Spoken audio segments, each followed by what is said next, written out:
This presentation, it's a little mix, let's say, from artworks from the collection of Francesco Conz. It was an Italian collector that died in 2010 and left like a huge archive of artworks and editions and documents that are now like in Berlin and are under like a process of documentation and cataloging. So the fair invited us to be the special project for the south entrance of this year.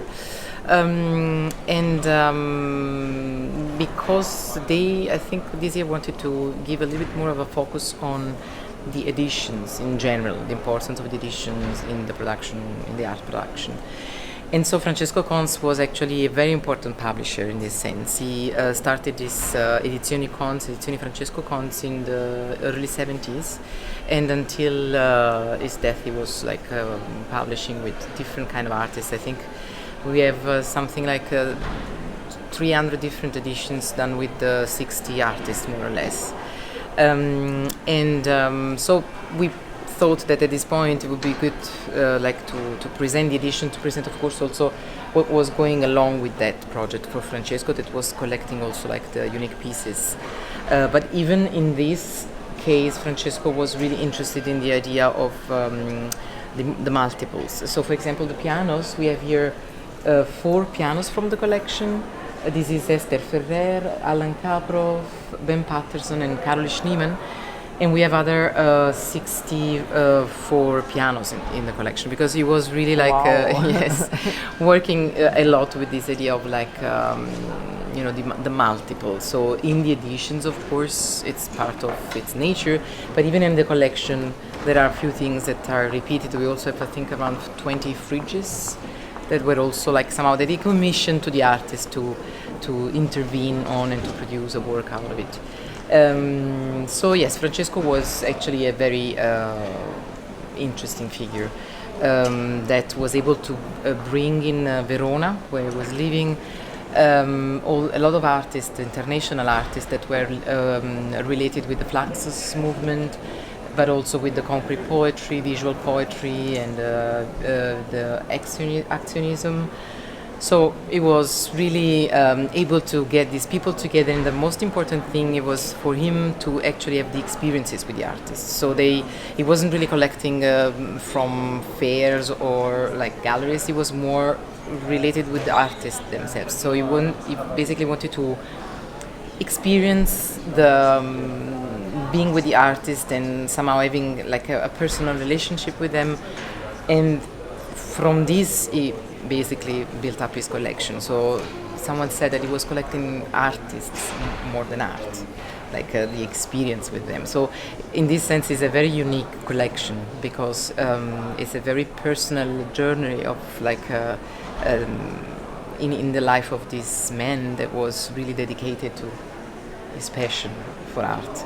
And so we thought that of course we are talking about something like 3,000 artworks in the collection, and as I said, the 300 different editions, and we have here 9 works and 25 editions. So we in any case thought that to somehow fill the space, to give the idea of the quantity and the kind of collection that Francesco realized in the course of his life. So starting from, as I said, like beginning of the 70s until 2010 when he died.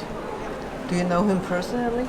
Unfortunately, I didn't know. No, I haven't had this opportunity. Actually, I knew, of course, about him. I'm Italian myself, so if you're Italian and you are interested in art and some specific also like movements, you definitely know who Francesco Conz was. And so he was still alive when I was starting to get knowledge about his work, but then I never had the chance to meet him personally. But it's very nice here in Cologne, because of course Cologne has been very important for these specific avant-garde art movements, and a lot of people that actually were related with Francesco knew him are passing by, and it's very nice to hear their experiences with him and to know him better, like through this possibility to be in Cologne and to exhibit this.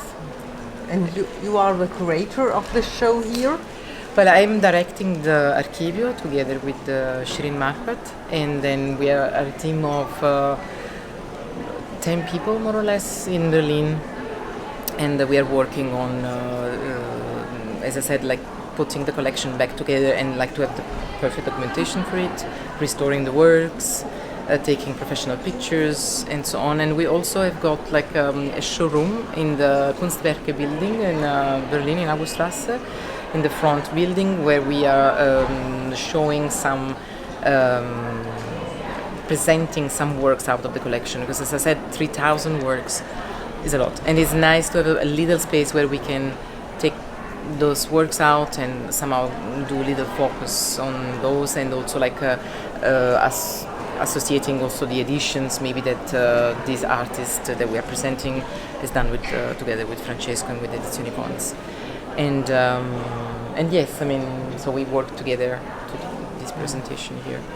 And how you choose the works for Cologne?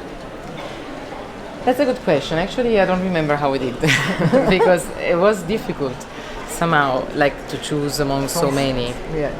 We for sure thought we had to bring some pianos because we had to give the idea of like the quantity. I mean, we have 65, so almost 70 pianos, so we had to bring some of them. And the Esther Ferrer piano, it's with these like wings, is very beautiful. Also, this we thought that to start the exhibition with this kind of flying piano was a good way to start. And the tropical piano by Ben Patterson, it's so beautiful that we said we need to use this occasion to show it. Or the Alan Kaproff piano with the telephone, so when you press the keys the telephone rings.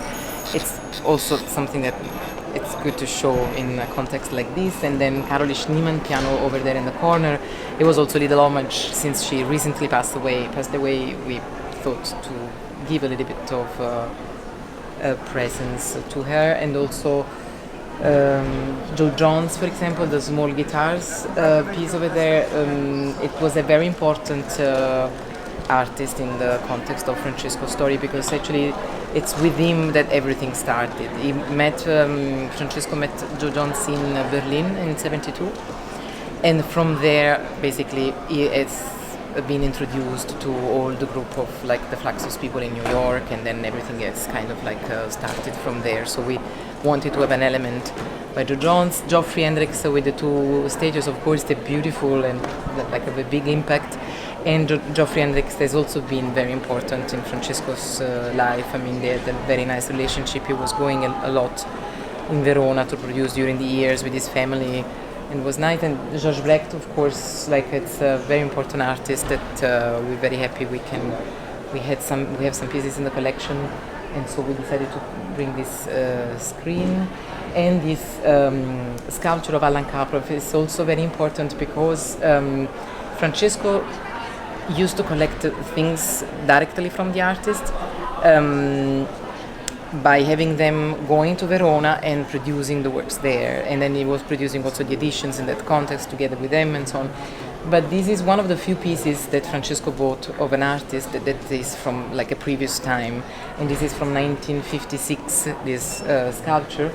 And this is also showing how Francesco, with some artists, he was really like developing a very good relationship. And so in the case of Alan Kaproff, I think for Francesco was very important to have something from the past experience of Kaproff when he was still working with the figurative art before he moved to the happenings and so on.